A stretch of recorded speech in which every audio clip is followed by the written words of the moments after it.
thought you were not going to be here today. Is that last week? Man, I'm a week behind.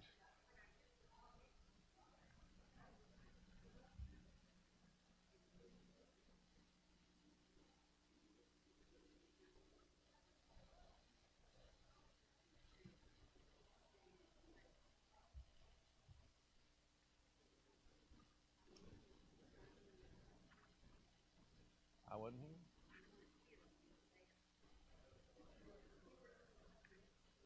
Was I? Man, I can't remember. It's all messed up then. No, I didn't teach last week. Not in here. I was in the fellowship hall. Yeah. Yeah, there you go. All right, now we're caught up. Now we're caught up. I don't do TV. I don't, they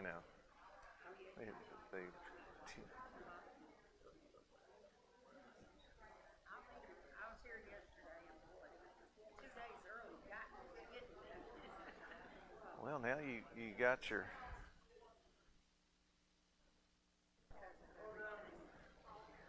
You're good. You're good.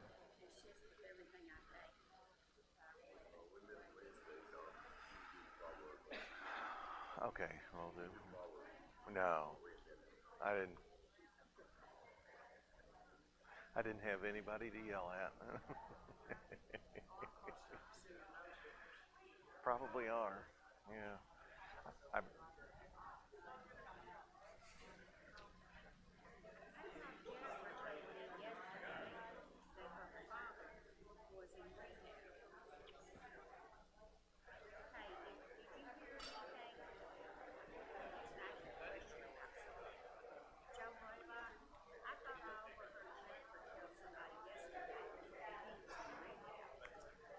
That was a possibility, so that's good. Okay. Good morning, everyone. We'll go ahead and get started. Appreciate you being here. A little bit out of the ordinary with everyone gathered in here. So appreciate that very much. And if you got double email notifications of this, sorry about that. Sometimes communication falls through, but sometimes it's an overabundance.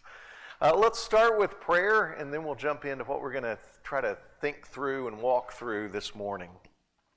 Father God, bless this church, that we will be more than just a club, a gathering of like people, a gathering of people who just enjoy being together. We want that to be the case, but more than that, we want to be what a church is supposed to be, an outpost of your kingdom in this world. People who are listening to your voice and following your ways. Help us more and more to embody your values and to embody your mission in this world. Ever since humanity rebelled and went its own way, which is something that's not just true in some generic sense, but is true in each of our lives, you have been pursuing reconciliation, and you call us to be part of that project. Help us not to take that lightly, but help us as a church to be dedicated to that. Father, as we think through some things this morning, just be with us. Help the things that need to be clear. Help us to be willing to think through what it means for us to be a church in this place, in this time. Father, thank you for being good to us. It's through Jesus we pray. Amen. So, as we think about refocusing our mission and vision as a church this year, something that we've started back in January, it's been kind of a soft launch, and that's, part of the reality. Wanted to give you an update on what's being thought, where we're going, where our thinking is. Before we get started, though, I'd like for you to find a conversation partner. I know you're more than used to that right now, and most of you are like, this is the part I hate. Sometimes doing things that you hate are good for you, So anyway, just find a conversation partner if you would, and think about this question together. What is some skill, some task that you do now without even thinking about it that once upon a time you thought, I could never do that? What's one thing, one task that at one point in time you thought, I could never do that, but now you're just able to do it without thinking? I'm going to give you about 45 seconds with a conversation partner, and if you would, find that person and start talking now. No, that was a task. Uh-oh.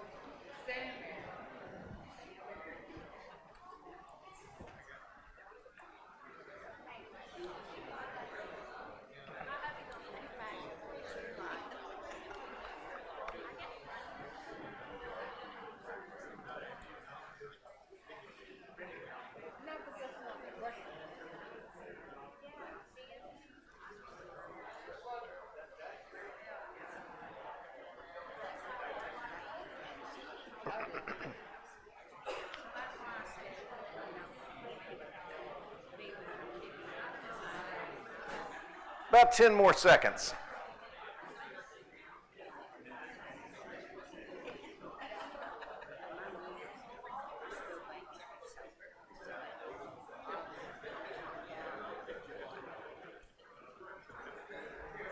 All right, if you're in mid-sentence, feel free to finish it. Please don't add any prepositional phrases, though. So what are some skills, some tasks, just what's some of the things that you once thought, I could never do that, but now you do it even without thinking? Anybody got? Driving. Keith drives without thinking. This is a good thing to know for those of us who, it's a... Right, it thinks for itself. That's right. Amen. All right, driving. Yeah. Do you ever find yourself, and this is confession time, do you ever find yourself, particularly if you're like listening to a podcast or something, and you're going, I've arrived at my destination, I really don't know how. And so something that you maybe once thought, boy, I could never do that. I think by the time you get to be about 10 years old, though, you think, oh, I could do that. Yeah, I could. Something else that you used to think, I could never do that, and now you kind of just do it without thinking. Plumbing. I'm impressed.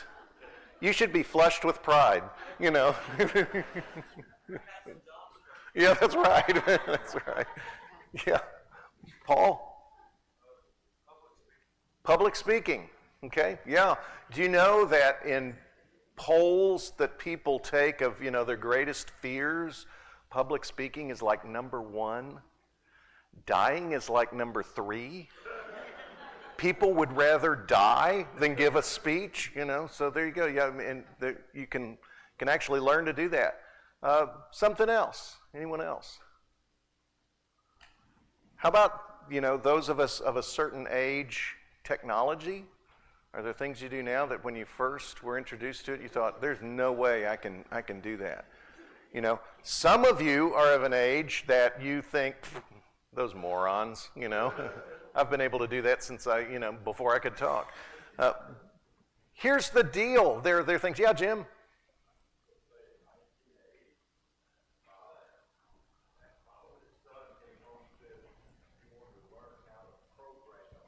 Ooh.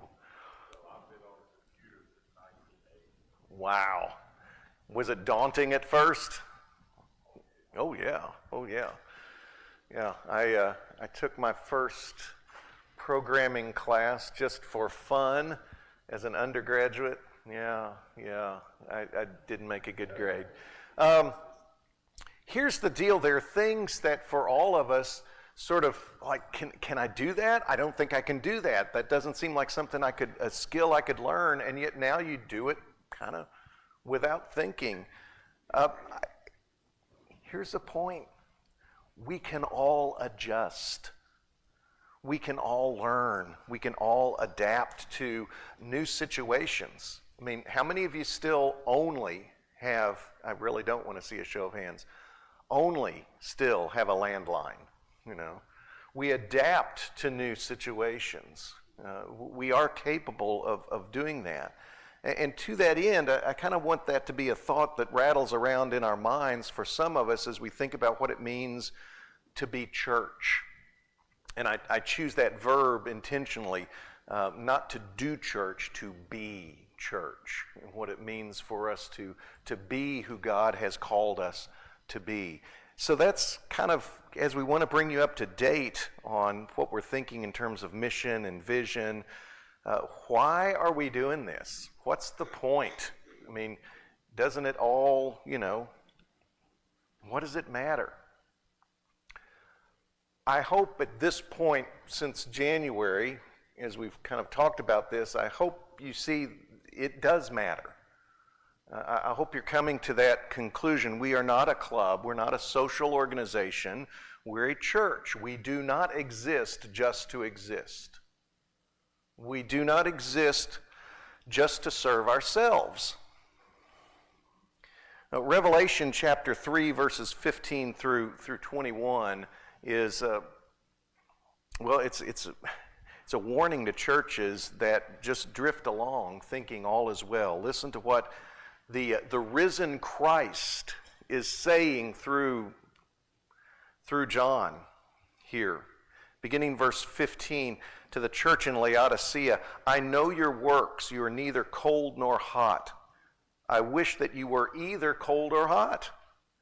So because you're lukewarm and neither cold nor hot, I'm about to spit you out of my mouth. For you say, I'm rich, I've prospered, and I need nothing. You do not realize that you are wretched, pitiable, poor, blind, and naked. Don't you kind of want to say to the risen Christ, don't hold back, tell us what you really think, Therefore, I advise you to buy from me gold refined by fire so that you may be rich, and white robes to clothe yourself and to keep the shame of your nakedness from being seen, and salve to anoint your eyes so that you may see. I reprove and discipline those whom I love. Be earnest, therefore, and repent. Listen, I'm standing at the door knocking.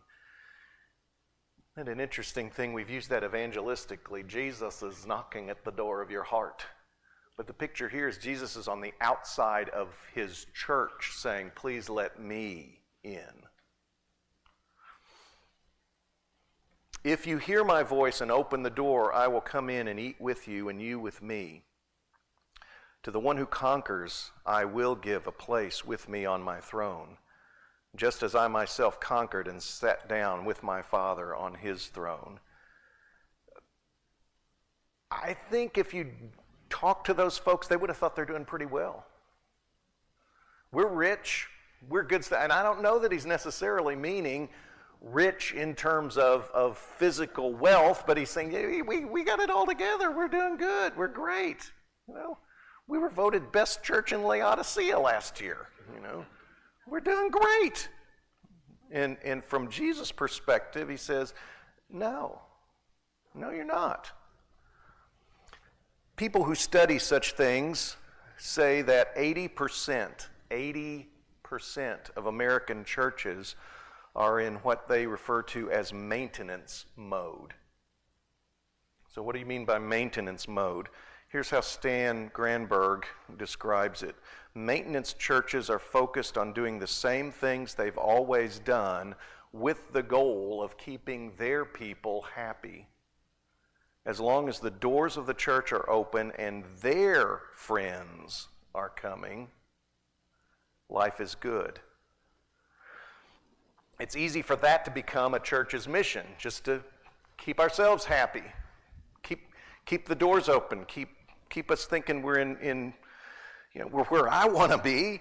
The vision becomes to keep that going. Keep it going until the last one turns out the lights. And I hope I'm not the last one left. The reality is that such churches are not really even maintaining. They are at best in what sociologists of religion call deceleration mode. Churches start and everything's enthusiastic and there's acceleration. He says, actually, these churches are already in deceleration mode. They just don't know it yet. Because everybody's happy. We're doing the things I like to do. They may even be in that final phase of a church's life cycle, which is called, I love this one, free fall. At that point, you're just waiting on a miracle from God. Or we're going to get to that point where last one out, just turn out the lights. Now that could happen, not saying it couldn't, but I sure don't want things like that to happen despite me. If God's going to work a miracle in and through His church, I'd rather be found partnering with God when He does whatever He chooses to do. And I think that's where we want to be as a church. I don't think Oliver Creek is in maintenance mode.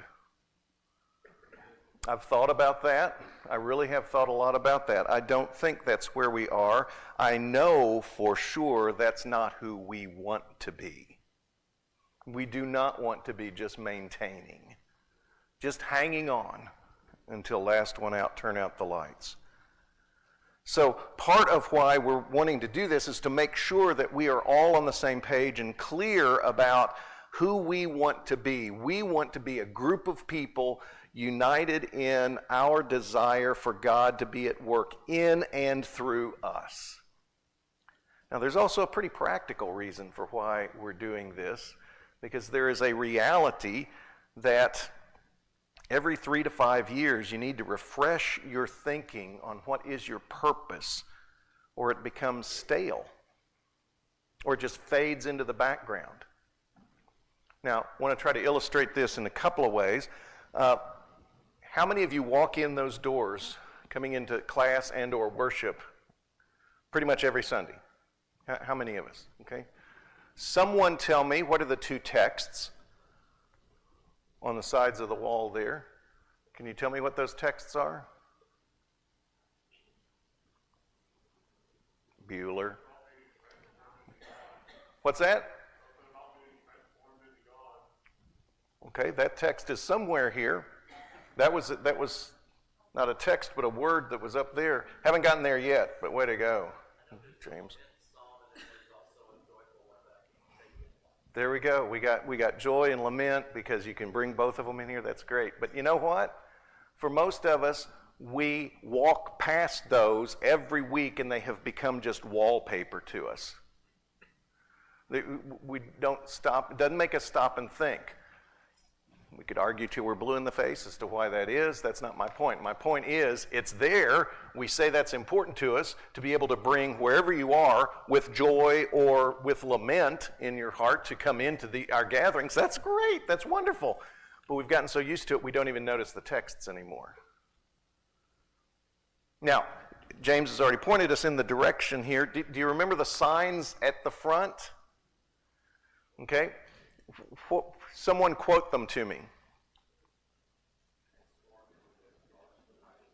We got a cheat sheet. Yeah, there you go. Should have removed all of those. So you got that, but do we remember the wording? And that's just one of the signs. Do you remember the other one?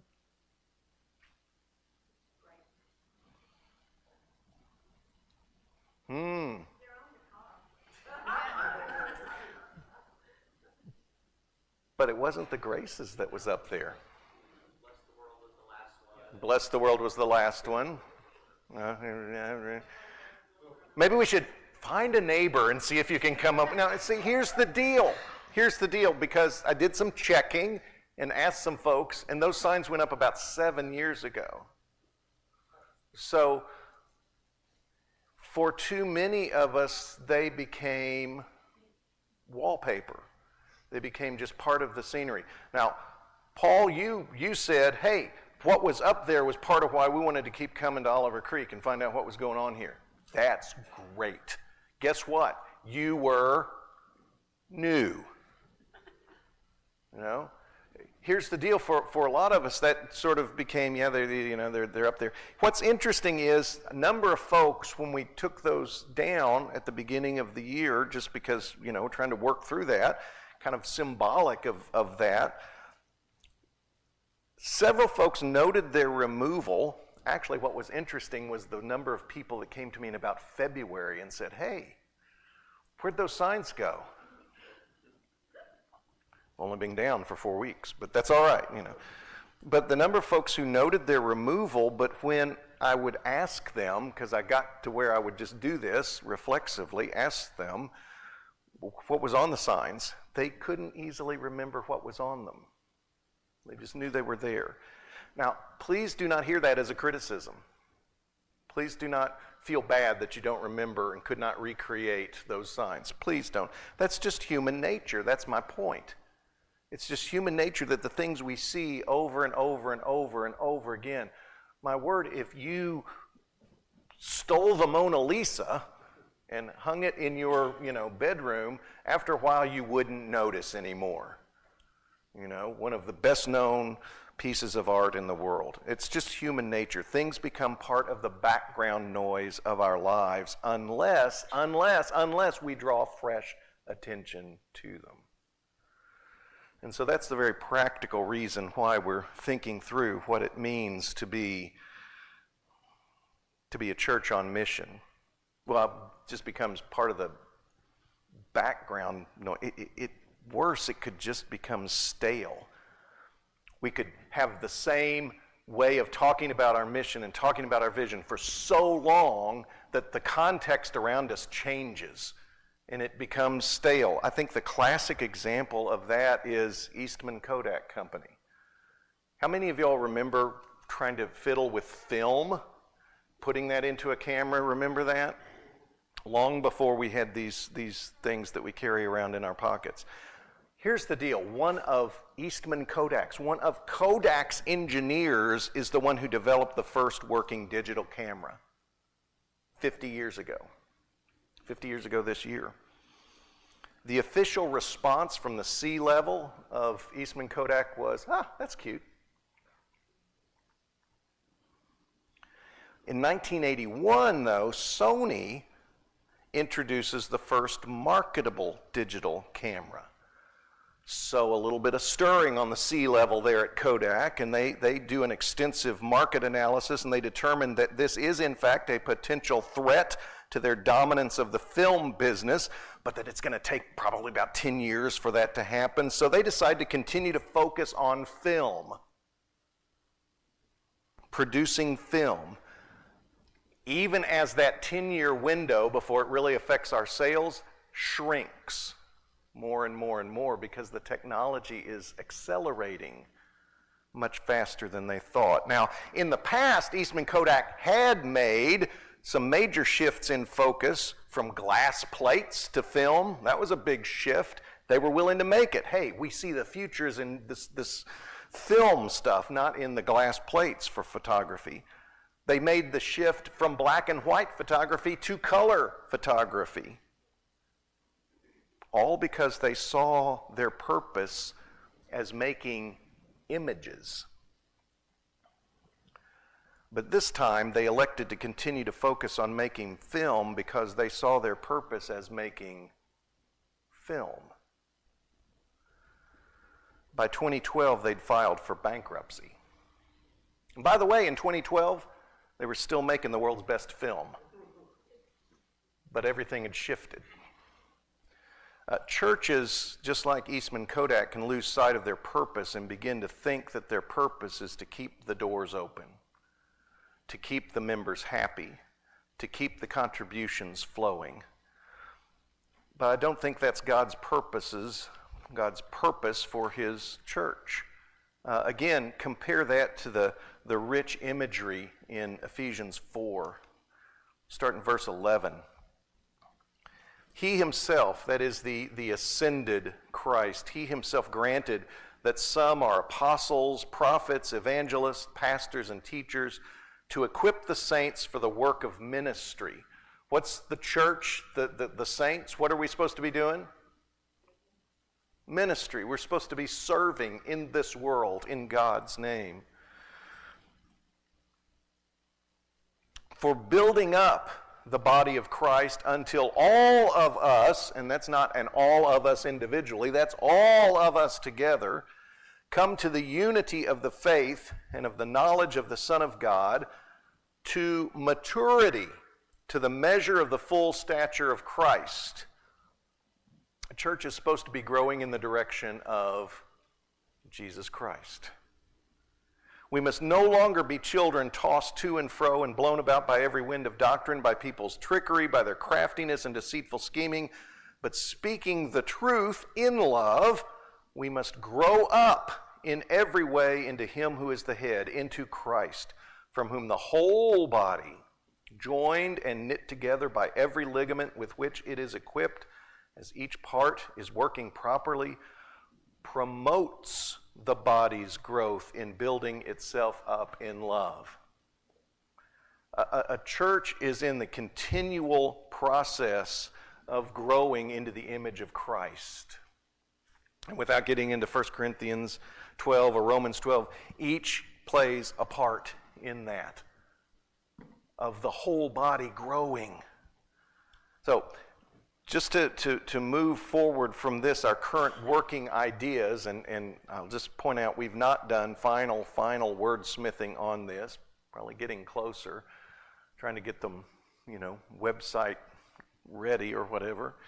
We're thinking in terms of a way of articulating our mission. Oliver Creek exists to partner with God in his mission to redeem humanity and bring all people into loving relationships with him and each other.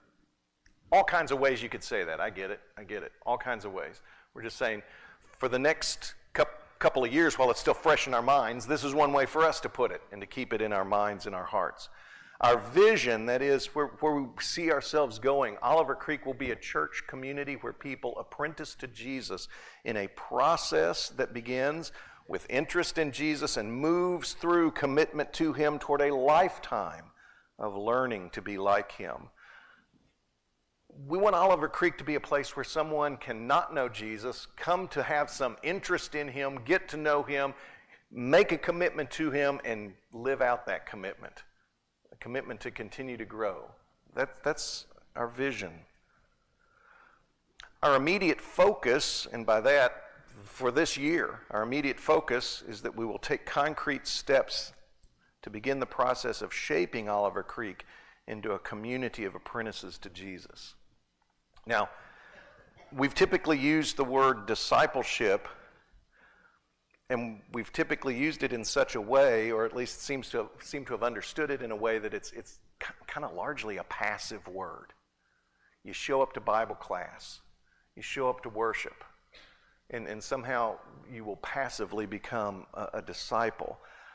I still personally deeply love the words disciple and discipleship, but I do think the word apprentice, which is also a translation of the word mathetes, where we get disciple in the New Testament, I think that helps us catch something of the activity that is inherent in following Jesus. It's definitely not passive to follow Jesus. It's not passive. You are moving in his direction. You are intentionally doing what it takes to become like him. Now, that's our focus, to take concrete steps to begin that process, to move us, start moving us in that direction more intentionally. All of this is underlying values to all of this, wanting to be Spirit-led, wanting to teach and practice the way of Jesus, that is discipleship, to be kingdom-focused, consciously seeking ways to expand the reach of God's rule, if for no other reason than that's what Jesus did. And exercising principled leadership. We not only want to follow leaders who are making decisions based not on which way the wind is blowing, but decisions based on what makes the most sense for us as followers of Jesus. But that also applies to us individually as well.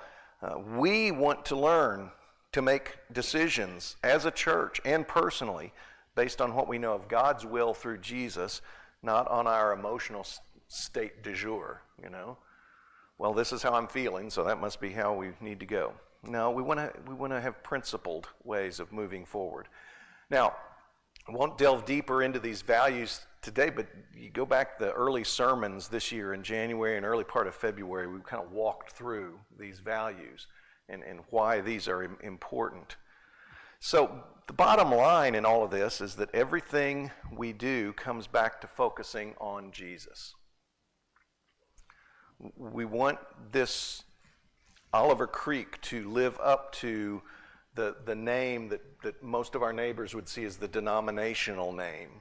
We want it to be more than that out on the sign, that we are a church that belongs to, is centered on, is focused on Christ. That we want to live into that title, not just assume it. We want to learn from Jesus and follow him in representing God in this world. So our focus in all things needs to be on him. He needs to be the center of our life as a church, how he maintained and deepened his relationship to God. We need to pay attention to that and follow in his steps. How he treated people. We need to pay attention to that and follow in his steps. How he privileged God's will and God's ways over all the other options. We need to pay attention to how he did that and follow in his steps. We want Jesus to be the center of everything we do. I want to go back just a moment to focus.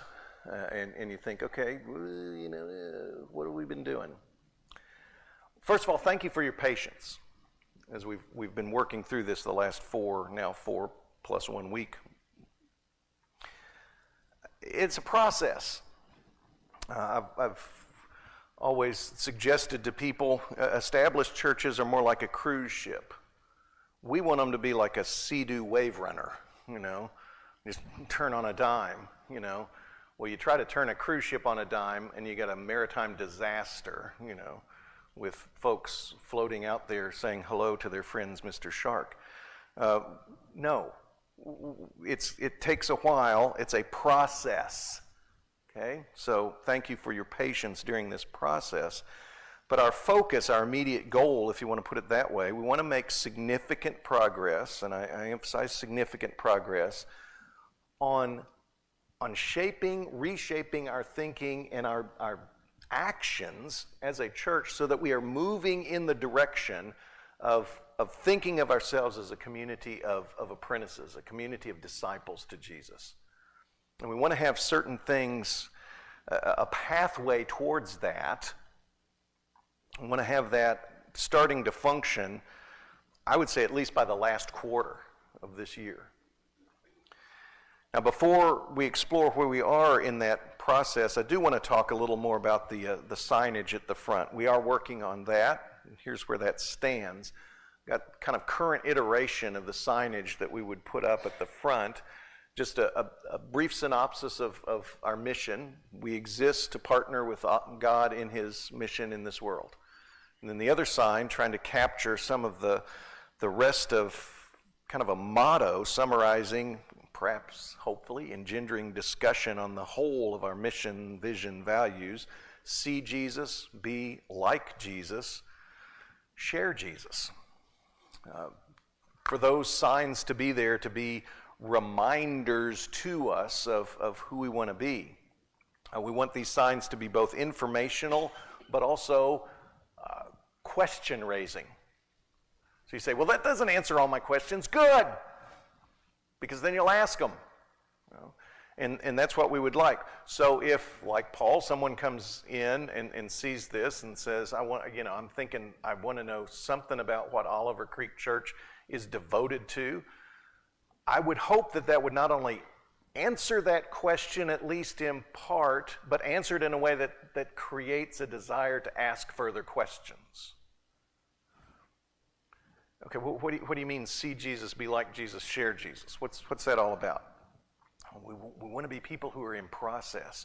We want to be people who are figuring out who Jesus is, why he's important for the existence of the world and for my existence, and we want to figure out how to be like him if we've figured out why he's important, and then we don't want to keep that to ourselves, because that's not God's mission. So, just some info on that. I'm sure that will answer all of your questions on that. That was a joke. All right. So let's talk a little bit about what we're thinking of in terms of a pathway of discipleship. This is a work in progress. Seth's going to help walk us through some of this basic introductory overview of the pathway. And if I don't know how long you have prepared for, 75 minutes? Oh yeah, okay. If you would just give me 5 at the end, but Seth, you can use the mic up here if you want, but we got a couple of things to kind of create the idea of how we see people funneling in the direction of Jesus. Yeah, I'll try not to talk. At least 20. Are you going to work the clicker? I can work the clicker. You tell me when you want it clicked. Sure. So, really, the idea here is really coming from one of the most famous lines from Dallas Willard, which is the 2 most important questions any church can ask is, do we have a plan for our discipleship, and is our plan working? I am maybe too often a critic of myself into the spaces that I occupy, but I would say for the majority of my life, do I have a plan for my discipleship? No. And is the lack of the plan that I have working at all? Also, often no. And what we want to do here at Oliver Creek is be able to have an answer to both of those. To be able to say we have a plan for our discipleship to Jesus, and hopefully that plan is working. And as Greg said, it's a work in progress, and that will often take adjustments. That as we are apprenticing to Jesus, we will recognize there is a shadow side to our soul, that there's parts of us that have yet to be formed into the way of Jesus, and that we're often going to have to adjust small parts of ourselves or our own communities and our families to become more like Christ. And so I do want to say, as we go down this pathway, I think what you will more than likely find is there are parts within you that experiences discomfort, and maybe there's a bit of questioning within yourself or your own reality and the things that you've always done, or the things that you've always just allowed yourself to behave. And I want to say all this at the outset. That is normal, and there's no shame in any of that. That as you try to follow Jesus, if you are doing it with all your heart and you're experiencing Jesus, if you are experiencing Jesus and never feeling any kind of discomfort, I probably am guessing you're not following Jesus. You're following your image of Jesus that you made up in your head. If Jesus more often than not agrees with you all the time, you are likely not following the Jesus of Scripture, but you're following the Jesus that you made up in your mind. I'm sorry, it's just true. That more often than not, if we're following Jesus and who he calls us to be, we will experience discomfort. And that's okay. That doesn't mean you're bad. It actually means you're probably doing something right. I just want to say that. So for our pathway, part of why I say that is what we want to do is stretch ourselves beyond what we have allowed ourselves to be comfortable with in our modern age. And what do I mean by that? I mean, we have allowed ourselves to become really comfortable with individualism, with echo chambers, with really, if you're being honest, with just showing up on a Sunday, you kind of punch your card and you go home. And I'm not trying to shame any of us. I've participated in this my entire life, and I don't think any of us are just satisfied with that. I just think we have to acknowledge this isn't doing what we want it to do in our own apprenticeship to Jesus. And so you'll see on the screen, really the top portion. That's where, the vast majority of people who claim the name of Christ live. It's that, for Oliver Creek, that 300 plus who participate in our worship gatherings on Sunday morning. It's the people who show up whether online or in person. This is kind of that, opening part of the pathway. And I want to, hammer home, this is still incredibly important. We see this happening all through the New Testament, that Sunday is a day where the disciples of Jesus gather and worship and celebrate. This is incredibly important. But I do also want to say it is not sufficient for a life of apprenticeship to Jesus. That Sunday mornings alone will not form you into Christ. I use this in our conversation in the adult class I taught in the fall. But that formation in the way of Jesus is not like this passive standing on the shore of a river. but it's more often that you're actually standing in a river. And the reality is, if you are not swimming intentionally upstream against the current of our modern culture, you are likely passively being taken downstream by it. And so our goal is for us to actually swim upstream against the current of our culture that teaches us all the things that we say all the time, right? Live your truth. Individualism is awesome. Be skeptical of anything spiritual. Like, we want to push actively against this, to live into the subversive way of Jesus. And so part of that is happening on Sunday mornings, what we're doing this morning, gathering in a Bible class or listening to a sermon or participating in worship, which then drives us into the next thing, which is what we're actually in right now, which is our courses. And this is still key to the formation pathway, that part of formation is information. You'll hear me say a lot of the time, like, formation is not just information, and that is true, but it is information. Like, we can only operate with the information that we have. And so part of what we want to do is really emphasize what we're doing in these formational spaces, like Bible classes and some of the other things that we're going to offer over the next couple years. But we still think that information is really important. I talk about books all the time to the teenagers, probably to a degree that they just roll their eyes and they're like, whatever. But I have found that the teens who are willing to read some of these books, they come away and they're like, I never thought about that before. I'm like, yeah, that's why information's great. And so this is really, really important to us, not only for the informational side, but the communal side of it. To be able to gather in spaces like this, have conversations, pray with one another, share the things that are going on in our lives. This is really important. Then that kind of moves us down into our OC groups, and we have a lot more to say about this in the coming weeks and months. But really just to hit this home, I'm really, really passionate about this. This is something that you want to talk about the shadow side, the areas of your life that Jesus is kind of revealing about you that aren't great. This is one of mine, which is that formation cannot be done in isolation. Period. Dead stop.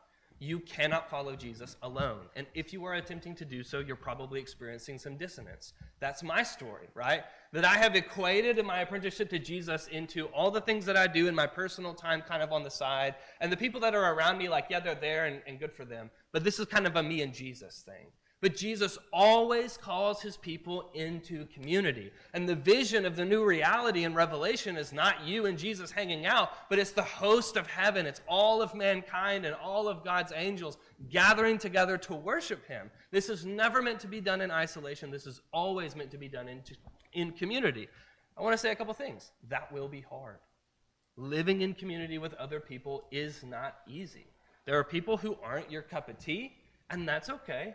But you're still called to love them in the way of Jesus. There are people who maybe really drive you insane or disagree with you on things on politics or favorite sports teams, and all of that is okay. In fact, I would say that Jesus is calling us to live in radical formational community of love. That's what he's trying to do. And so in our OC groups, what we're trying to launch in the next couple months here is a reimagination of what does a small group ministry look like here at Oliver Creek.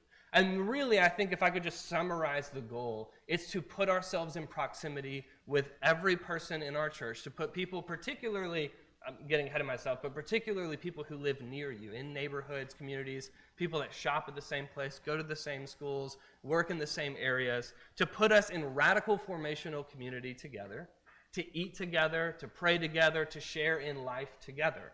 Not as some kind of like facade of, maybe I'm being a little harsh here, but like every church has that video that's like, we do life together. And you're like, yeah, but what do you mean by that? We want to actually like have more than words, but to actually live life together. The way that I envision this is like the people in my community show up to my son's t-ball games, or we share in birthday parties together, or whenever someone in our family dies, we know our community is going to be there. We know that these people are going to be there through the hard times, the good times at our kids' weddings or our weddings. They're at funerals. We don't just say we live life together. We really do it. Like, this is formational to the way of Jesus. It is non-negotiable. I hate to say this, but it is non-negotiable for us to be in community with other people. And for those of you who are in the room this morning who haven't had a deep community, and I'm holding up my hand for this, you're probably experiencing the same exhaustion of trying to follow Jesus in the culture of today without a community. I bet most of us want a community, but maybe we don't know how. So that's part of what we want to do. So I need to continue. Moving down to service teams. So in the past, our small group model has been really focused towards service. And for those of you in the room who have a heart for service, we thank you, we love you for that, and we want to make sure you hear. We're not doing away with that. we are emphasizing our group model on community and on apprenticeship to Jesus and some of these aspects of the relational aspects of formation. But we still want to be extremely involved in service opportunities. And so part of how we think about doing this is our groups kind of gathering together as these cohort models, or there's going to be opportunities for larger expressions of service as a church community where we say, hey, we need X amount of people to show up and we're going to still serve. But the idea is to still be serving in a lot of the ways that we are currently, to serve with our our partners that we're working with, like Asha's Refuge and HopeWorks and some of those kinds of things, but also for our small groups to begin to organically recognize, as we're trying to be citizens of a heavenly kingdom, what are the areas, particularly maybe if you're gathering, let's say for the group of people who live near me around Sycamore View, right? We're gathering in our community, we're living life together, and we may recognize someone in our neighborhood who is in deep need. Or for those of us who have experienced, hey, we've noticed that there's a community, a population of people here who are, they need some help, they need us. For our community, our OC group, to be able to take that on as a way of saying, we're not just participating in whatever, events are going on at our church, but we're actually living out the gospel in our Sundays to Saturday lives. This is integrated into all that we are. And then that draws us into this last note, and if you haven't been in some of our classes we've taught over the last year, this phrase might be new to you, but it's called Rule of Life Partners, and really the aim is simply this. I don't want to talk about Rule of Life for too long. I know Greg has more to say. But for us to acknowledge, it comes from the scripture where Jesus calls, he is the vine and we are the branches. And every vine has a trellis, right? So for us to be able to keep the vine off the ground, away from predators and mold and anything that might deteriorate the fruit, they put a vine on a trellis. And the trellis simply keeps the fruit in the air, growing towards the sun where it can most likely flourish. And a rule of life is simply that. It's a set of relational rhythms and practices that keep us off the ground, on the trellis, and connected to the vine of Jesus so that we may live, right? It goes back to what I just said. If you are not actively participating in your own formation into the way of Jesus, you are likely unintentionally being formed in the way of our culture away from Jesus. There is no passive middle ground. It is one or the other.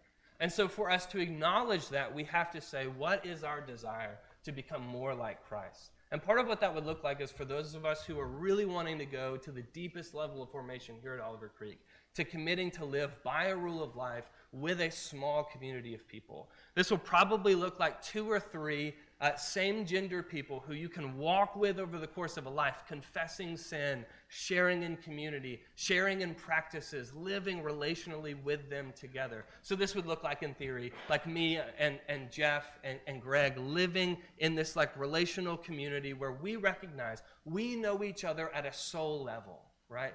There's this Latin phrase, the anima cara, my soul friend. Someone who knows me deeper than anyone may know me besides my spouse and our Heavenly Father. Someone who can carry the weight and burden of life with me, who can call me when I'm wrong, which if they're in my rule of life, that's going to be frequent. That they're living this life beside of me as we walk the distance of the course of Jesus over a lifetime. That's what this looks like for us. So I think we can go to the next slide. I've taken way too much time. Do I want to talk about this one? I don't even know. No, we can move on. Yeah. It's all up to you. Sorry. Well, I'll just really quickly. This is kind of a beta model of what this will look like in practice. So we have Sunday at the top, which is this is super important. We want everyone to be a part of this. But underneath it, you'll notice a couple things. So you've got Rooted, which are our Bible classes. You've got service groups. You've got School of Formation, which I would have more to say another day.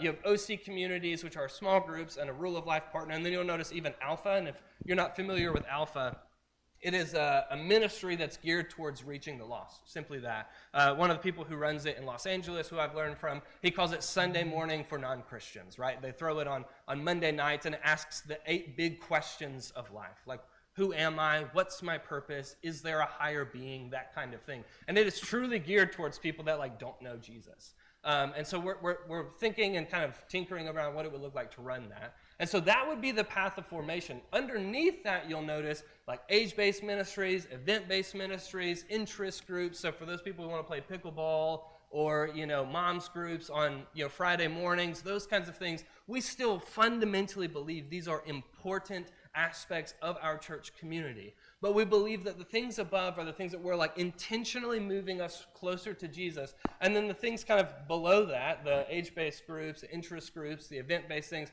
incredibly important, super important to the life of our church. And so we still want people to participate in those things, but not at the expense of a Sunday morning or an OC community or those kinds of things, if that makes sense. So I guess we can move on. So what does this look like for us? Here's the key components to our small groups and really to this ministry as a whole. First, it is practice-centered. That everything we want to do within our small groups is not just informational, but it is practice-oriented. It's an integrated way of living for the whole of our lives. Secondly, we want this to be kind of a discernment environment where you can gather in community with other people and maybe just being able to say, hey, I'm really like struggling with this, or I don't really know what to do about this. I'm not sure how to make any decisions about this. And we're able to gather in these communities where we can have conversations, discern the will of God together, live in prayerful community together. Thirdly is hospitality. We really want this to be a key component of what we're doing within our groups, is practicing the hospitable nature of Jesus to those who can, to gather around tables, to share in meals, to sit around couches, to laugh together, to cry together, to worship together, those kinds of things. And then fourthly, it's holistic. How strongly do I want to phrase this? I'm just going to phrase it the way it came to my mind. I have grown tired. I don't think I'm alone. I have grown tired of the Sunday morning model, that we believe that Sunday morning is the only thing that matters in our formation to Jesus. I just don't think it's working. I don't think I'm alone in that. I don't think I'm like, that's not a hot take. I think most people know it. We just aren't willing to say it. And so holistically, we want to be people who live out our faith in practice, with intention, Sunday to Saturday, in every moment of our lives. That following Jesus doesn't just happen at 8313 US 70, but it happens in my home, and at my job, and in my car, and at my kids' ball games, and when I'm alone. It happens when I go to the movies, or the way that I participate in conversation with my restaurant, server. And like, this is not just something that happens for an hour and a half on a Sunday. This is the way that I live. It is everything that I do. It is holistic. So that's kind of the idea behind that. Moving on to the next slide, I think. Do I have one more slide? That's it. Okay, so I can't read the last line even though I'm wearing my glasses. Encouraging life together, day to day, is central to the purpose of the groups. And really, I think this is central to the purpose of what we want to do here at Oliver Creek, is to encourage life together following Jesus day to day. That's all I'm going to say about that, because I need to give Greg more time. So, yeah. Oh, you're good. Thank you. Just wish Seth were enthusiastic about things. With regard to groups, and you think, well, boy, there's a lot of emphasis on groups of different sizes there. The reality is, as one author put it, what has characterized Christianity from its inception is that the life of faith is best experienced in relationship with fellow believers. That's just reality. And yet we live in a culture that pushes us into this hyper-individualism. And if you think about it, social media is such a oxymoron, the social part anyway, because while it connects us, it also separates us. And so we are indeed, as Seth's wonderful image there of moving against the current. And the only way you can do that is by joining hands with someone else, by working together. I mean, you think about those words that have been near and dear to us as Christ followers, and particularly, I grew up practically not having to memorize this text, but hearing it so often, I just about had it memorized. But let me read it, since I'm older now. But from Acts chapter 2, beginning verse 42, they devoted themselves, who's the they there? The 3,000 who'd just been baptized, another big text for us. They devoted themselves to the apostles' teaching and fellowship, to the breaking of bread and the prayers. All came upon everyone because many wonders and signs are being done through the apostles. All who believed were together and had all things in common. They would sell their possessions and goods and distribute the proceeds to all as any had need. Day by day, as they spent much time together in the temple, They broke bread at home and ate their food with glad and generous hearts, praising God and having the goodwill of all the people. And day by day, the Lord added to their number those who were being saved. This was a group of people who were together in large and small ways. And we've quoted this text. We've said we want to live out this text. We're just trying to say, okay, if we say that's who we want to be, why don't we try doing that? Why don't we be people who get together and do the life of faith in growing relationship with fellow believers? About four things that I want to hit on before we close. Number one, we don't want to soak up all of everyone's time as you walk the pathway of discipleship. Let's say you're involved in that. But the reality is, and I know this has been a model that I was exposed at a younger age to, a model that literally was you accounted for all 24 hours, all 8 days a week, kind of thing. And any time wasted was considered sinful. I don't think it does any good to anyone just to add to life's busyness. We live in an incredibly busy age. And on top of everything else, if we just say, okay, we're going to take up all of your time to do this, that just leads to insularity. That just puts us separate from other people. It doesn't give us opportunity to make connections outside of church to be missional. We want our connections inside church to be incredibly intentional and incredibly focused, but we want those to prepare us to move through life in a way that we can make connections for God's purposes with people around us.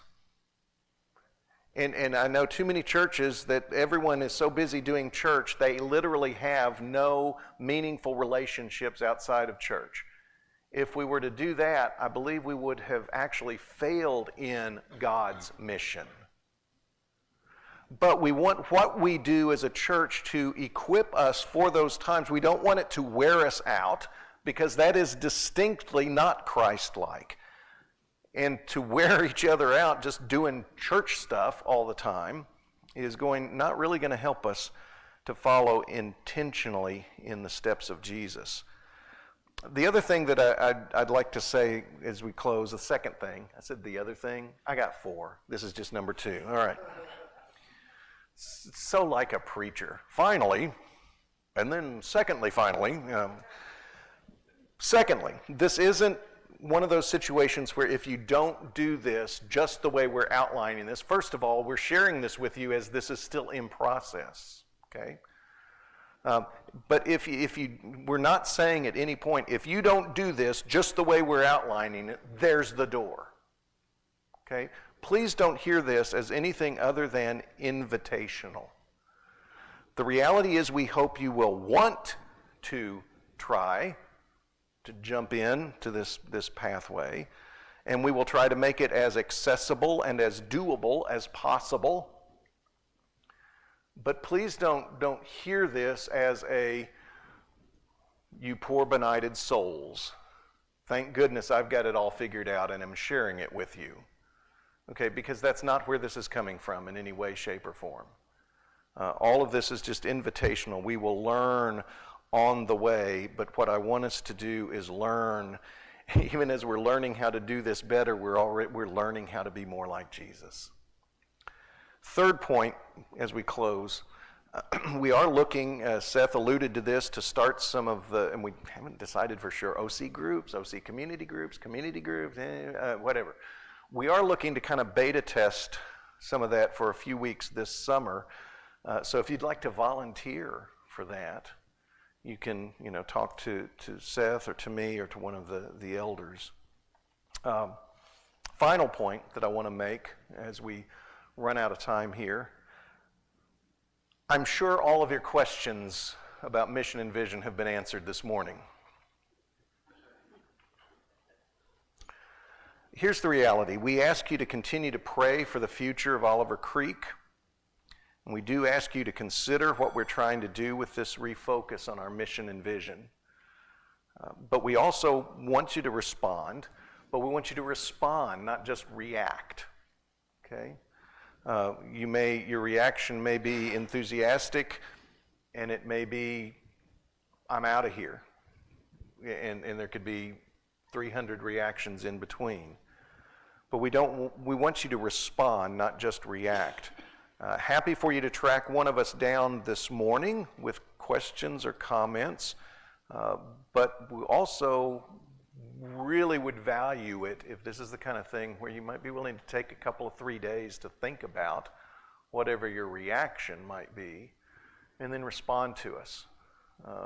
You can, track us down with email, with phone calls, whatever. And by us here, I am throwing the elders under the bus as well.